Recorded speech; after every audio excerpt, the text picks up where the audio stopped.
Sir, लेकिन आपको लगता है कि ज़ाहिरी बात है, मानिए पीटीआई साबिक़ वज़ीर आज़म भी रह चुके हैं, एक पॉपुलर तरीन शख्सियत है, अगर कोई ऐसा मामला होता या फिर जो आजकल एक कैंपेन चल रही है जिसमें बताया जा रहा है कि शायद तशद्दुद हो रहा है या जो भी गलत ट्वीट्स चल रहे हैं, हुकूमत इस पोजीशन में है कि ये सब बर्दाश्त भी कर सके या वाकई वो ऐसा कुछ होने भी दे उनके साथ?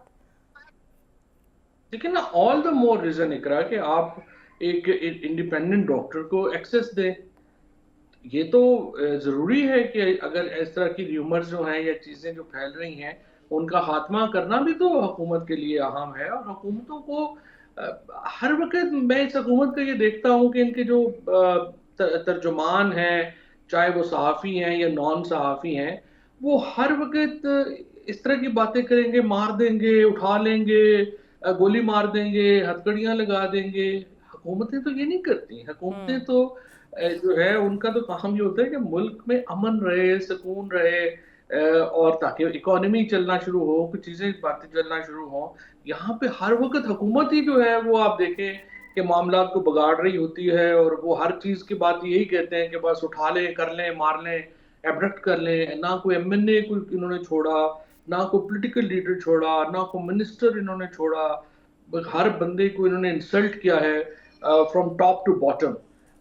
इस तरह जिस जो रवैया इस हुकूमत ने रखा है, जो एस्टैब्लिशमेंट ने रखा है, वो तो तबाही है। और पाकिस्तान के अंदर इतनी नफरतें और इतनी तकसीम पैदा कर दी है कि एक तो पता नहीं सालों लगेंगे ख़त्म होते। ये ख़त्म तो नहीं होगा। जिन लोगों के घर जाके गिरा दिए हैं, जिन लोगों के बीवी बच्चों को उनके सामने थप्पड़ मारे गए हैं, जिनकी जो घर की चार चादर और चार दीवारी जो है वो तोड़ी गई है, जिन लोगों के ऊपर तशद्दुद किया गया है, वो माफ कर देंगे? ये तो देखिए ना, ठीक है, जब तक आपके हाथ में बंदूक है आप चला लें। जिस दिन आपकी बंदूक डाउन होगी और दूसरी पार्टी आएगी, वो आप फिर आपको बताएगी। और इसके नतीजे में पाकिस्तान को एक मुस्तकिल, आई वुड से कि एक अनफॉर्चुनेट एक नफरत के समंदर में धकेला है इस हुकूमत ने, और इनके जो पार्टनर्स हैं उन्होंने। और कोई इसमें उनको कोई सोच नहीं है कि हमने पाकिस्तान को इससे बाहर लाना है, और ज्यादा धकेल रहे हैं। और फवाद साहब, आज की भी खबरें मैं देख रही थी कि पीटीआई की जो क़यादत जो अभी है मौजूदा, उनके दरमियान भी रिफ्ट है।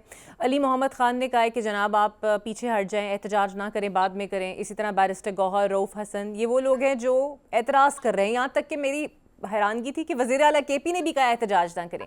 तो ये जो दो ग्रुप्स बन चुके हैं, जो एक इंतहाई सियासत पे जा रहा है, एक कह रहा है मामलात नरम रखें, किसकी पॉलिसी पीटीआई के लिए बेहतर है? देखिए, ये पीटीआई की कोई क़यादत नहीं है। ये तो सारे फिगर्स हैं। इमरान खान की गैर मौजूदगी में एक पीटीआई, ज़ाहिर है कि जो काडर है उसको ख़त्म कर दिया गया। उसके बाद अब मामला जो हैं वो अवाम में और इमरान खान के दरमियान है। हम्म। और मेरा नहीं ख्याल कि कोई किसी की अपील के ऊपर जो है वो प्रोटेस्ट के लिए जाएगा, और कोई किसी के रोकने के ऊपर, प्रोटेस्ट के ऊपर नहीं जाएगा।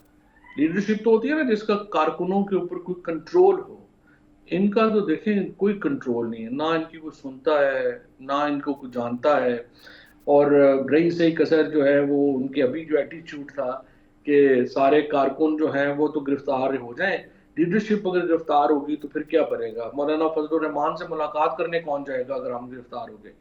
तो इस तरह की जो ट्वीट्स उन्होंने की या जिस तरह की गुफ्तगू सो कॉल्ड लीडरशिप ने की, उसके बाद वो तो मुकम्मल तौर के ऊपर डिस्क्रेडिट हो गए हैं।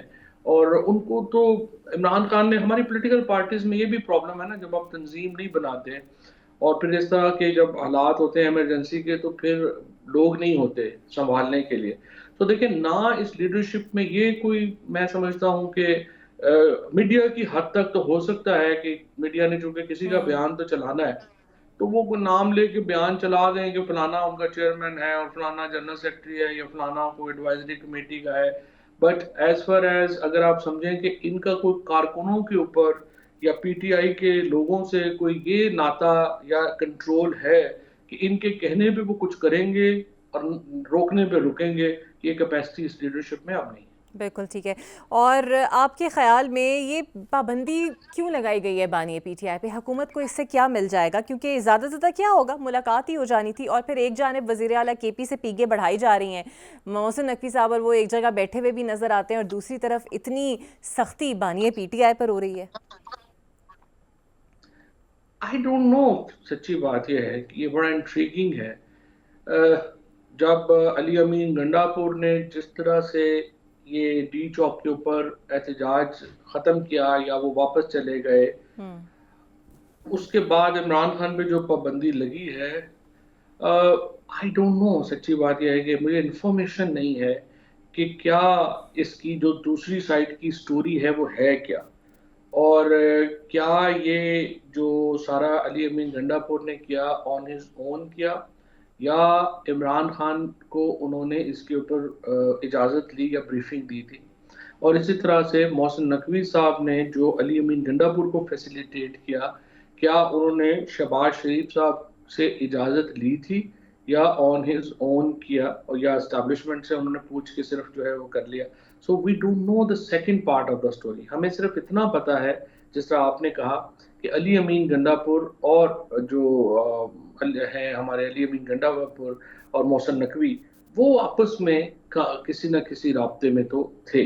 लेकिन इसकी बैकग्राउंड इंफॉर्मेशन क्या है वो चूंकि मेरे पास है नहीं, तो I can't really analyse in this vacuum. बिल्कुल सही। सर, आप कानूनदान भी हैं और सियासी मामलात तो आपसे बेहतर किसी ने देखे नहीं है। अब ये जो आईनी तरमीम होने जा रही है, आपको लगता है इसमें हुकूमत को नाकामी का सामना होगा? और आपकी पर्सनल राय में कतई नज़र इससे कि क्या पीटीआई का एजेंडा हो, बेहतर क्या है, अदालत या फिर आईनी बेंच, जिसकी डिमांड मौलाना साहब कर रहे हैं? देखिए इकरा, पहली बात तो ये है कि काफ़ी हद तक तो ये जो अब 3 मसवदे हमारे सामने आए हैं, नून का, जेयूआई का और पीपल्स पार्टी का, इस पे नून लीग ने और पीपल्स पार्टी ने अपना जो ओरिजिनल मसवदा है उससे तो काफ़ी चीज़ें उन्होंने इस पे निकाल दी। और अब सिर्फ जो मुद्दा रह गया है वो रह गया है कॉन्स्टिट्यूशनल अमेंडमेंट्स का। अच्छा, अब सॉरी, ये फेडरल कॉन्स्टिट्यूशनल कोड बनाने का। मौलाना फजलुर रहमान की और पीपल्स पार्टी का जो मसवदा है उसमें बहुत फ़र्क है। मौलाना फजलुर रहमान के मसवदे में 4 चीज़ें हैं। एक तो वो ज़ाहिर है अपनी उनकी रिलीजियस जो एक वोट बैंक है उसको वो तसल्ली दे रहे हैं। वो कह रहे हैं कि जी सूद ख़त्म किया जाए 1 जनवरी 2028 से। दूसरा वो कह रहे हैं कि जी इस्लामी नज़रियाती कौंसिल का किरदार बढ़ाया जाए लेजिस्लेशन में। और तीसरी इम्पॉर्टेंट बात वो ये कह रहे हैं कि जो एक्सटेंशन है सर्विसेज चीफ्स की, उसकी मंजूरी जो है वो एक बाई पार्टिजन पार्लियामेंट की कमेटी से ली जाए। सो ये एक बड़ा important and shrewd, I would say, कि एक इंसर्शन है जो जेयूआई ने दी है। और चौथा वो कहते हैं आईनी कोर्ट नहीं होनी चाहिए, ये आप एक बेंचेस बना दें। अच्छा, बेंचेस में ना हाई कोर्ट के बेंचेस की तो बिल्कुल ही मुझे समझ नहीं आई कि वो कैसे उसको एक्सप्लेन करेंगे, और हम ये कैसे एक्सप्लेन करेंगे कि ये आईनी मामला है या ये एक सिर्फ कानूनी मामला है। क्योंकि कोई भी जो मामला होगा, आपने ये देखा होगा, तमाम कवानीन आइन के तहत बनते हैं, तो हर कानून की इंटरप्रिटेशन असल में तो आइन ही का मसला होता है। सो ये एक आई डोंट नो कि इसको उन्होंने आगे डिफाइन नहीं किया कि क्या आईनी उनकी क्या होगी जुरिसडिक्शन और इनकी क्या जुरिसडिक्शन होगी। जो फेडरल कोर्ट का तस्वर है जो बिलावल भुट्टो और नून लीग दे रही है, वो तो सिंपल, मुझे तो ये भी अभी तक सच्ची बात है समझ नहीं आई कि अब इस तरमीम में एस्टैब्लिशमेंट का क्या इंटरेस्ट रह गया है। क्योंकि एस्टैब्लिशमेंट के इंटरेस्ट की सारी चीजें तो निकाल दी गई हैं। अब तो सिर्फ ये लगता है कि नवाज शरीफ और आसिफ जरदारी जो हैं और बिलावल भुट्टो, ये सिर्फ फायज ईसा साहब को किसी तरीके से 3 साल और जज रखना चाहते हैं और अपने मुद्दे, अपने केसेस उनके पास ही रखना चाहते हैं जैसे अभी तक हो रहा है। इसके अलावा तो इसकी ना कोई तुक है, ना इसकी कोई लॉजिक है, ना ही इसकी कोई जरूरत है, ना ही आम आदमी से इसका जो है वो कोई ताल्लुक है। तो अब देखते हैं, 90% तरमीम तो जो है वो तब्दील हो गई है, अब 10% रह गई है। अब देखते हैं कि इसके ऊपर कोई सपोर्ट मिलती है। बिल्कुल सही।